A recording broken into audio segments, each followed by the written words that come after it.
Gwagwa mun jimurce majalisa ta tarayya ga namu mai farar niyya. Uban guri na hau hanya na je na gaida sani mai kunya. Ga wakilin al'umma wanda ya tsaya don gyara gida. Kuci sani wakila amana ta madugu babbar mahaɗa. Tafiya da gwani mai daɗi a dole za na fito na faɗa.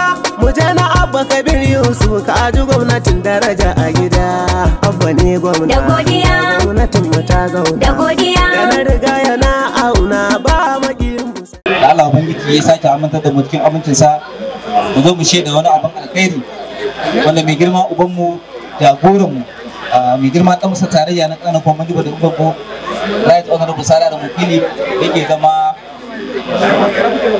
jagoran asasa shi a dukkanin shekara na wannan biki mai matuƙar tarihi wanda kusan shine biki na farko da ake gabatar da shi a jihar Kano ko in ce a arewacin Najeriya, wanda wani bawan Allah tun kafin Allah ubangiji kasa kujerar mulki yake ɗebo dukiyarsa yake kallon hannunmu waɗanda Allah Kili Foundation Chairman na ƙaramar hukumar Minjibir Ahmad Nasir ya kaddamar na ɗaya tun kafin ya zama wakilinmu na Minjibir da Ungogo, ya kaddamar na biyu bayan ya zama ga shi yau muna kaddamar da na uku.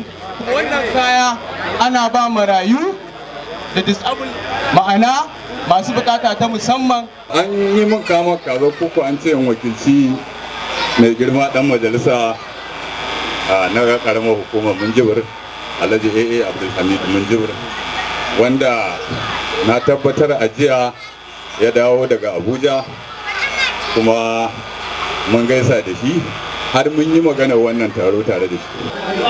Muna yin godiya, muna farin ciki da wannan rana, babbar rana ce a gare mu ta tallafa wa marayu da masu bukata na musamman da wannan ƙasa ta mu Minjibir da Ungogo.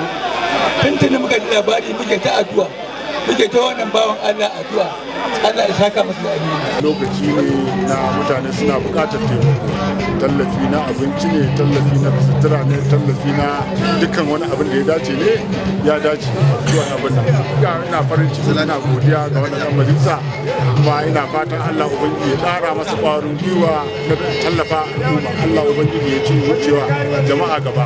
Yau wannan rana ce ta 30 ga watan uku shekara ta 2024 wadda muka zo wannan waje domin kaddamar da wannan abin alkhairi na tallafa wa marayu daga gajiyayyu masu karamin karfi, wanda mai girma dan majalisar tarayya honorable Sani Adamu Wakili ya ba da umarni in wakilce shi a wannan waje domin ganin an tabbatar da wannan tsari ta yadda zai tabbata a yi shi lafiya kuma a gama shi lafiya.